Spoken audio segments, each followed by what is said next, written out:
Him a go send him friend for pick it up, yeah. Be sure to see him tomorrow. Oh, Jah make it rain. Blessing on them doorstep. Oh, Jah, can you make it rain?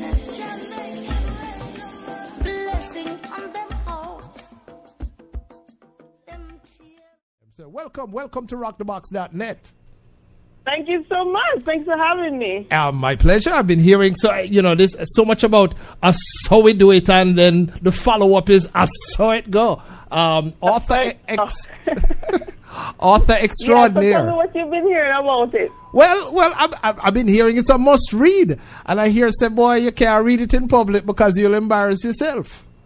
Yeah, that's true. These books I've been told that I should have put a big warning label on the front of it that you cannot read this in public because people will hire you after the asylum.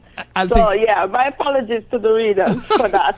No. Yes, they're a hilarious collection of Jamaican sketches, and they're written in the Jamaican dialect, which is patois. You don't get any funnier than the Jamaican dialect, True. The way how Jamaicans express themselves. True. And the expressions that we use, and when we get into arguments or playful banter, it is comical in its sense. So that is what I do. I write in patois, and these books tend to be very funny by the very nature of how they're written. All right, let's talk for a little while about writing in patois, because I have some friends that the most hilarious thing is to hear them try to read patois.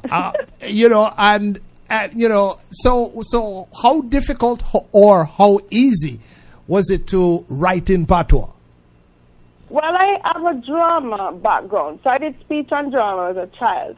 And that kind of, laid the foundation for me to be able to read and write patois, because I had to study people like Louise Bennett, who we know is legendary in patois writing. Right. I had to study skits for me to perform on stage. So that background has helped me a lot. But when writing this book, and I got my team of editors together, one of the things that I did stress is that, even though there's no structure in spelling patois, we're going to make it as easy as possible for the readers to read it by using phonetic spelling. Okay. And some certain things, are still in the English form. Right. Because sometimes you don't really need to spell anything weird. But I did not want to lose the readers and having them trying to figure out the jokes. So the way I wrote this book and the way I formulated the patois spelling, it is phonetic so the readers can pick it up easily off the page. So even I do have that kind of background, and I did kind of make sure that I used as close as possible to the English spellings, so the readers are not lost. Okay, so anyone from Kingston can also buy this book then, right? If anybody from Kingston, when they come from country or town, yes, they can buy this book. All right, no. Let's talk briefly about Joelle. I can't say because I mentioned earlier I have some near and dear friends that are ex-Queens girls, so I can't say part-time Queens girl because I know the philosophy is if you went to Queens, you're a Queens girl. So, but you are a Queens girl and a Knox girl. So when there's reunion going on, I'm lucky because I end up going to two. At least two. I started my high school career in Queens, and I spent 3 years there. Okay. And I wanted to transition into boarding school, which would prevent me from completing high school in the United States. I felt it was better for me to have my high school education in Jamaica, and so my parents shipped me off to Knox College and boarded me out there.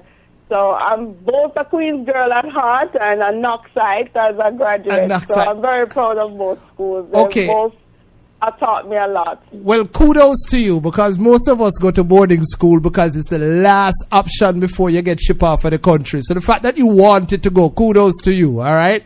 In my case, it was not a choice, all right? So, all right. So that was my choice. How much of the Kingston Queens experience and the Knox country experience comes into to what you have compiled in these books?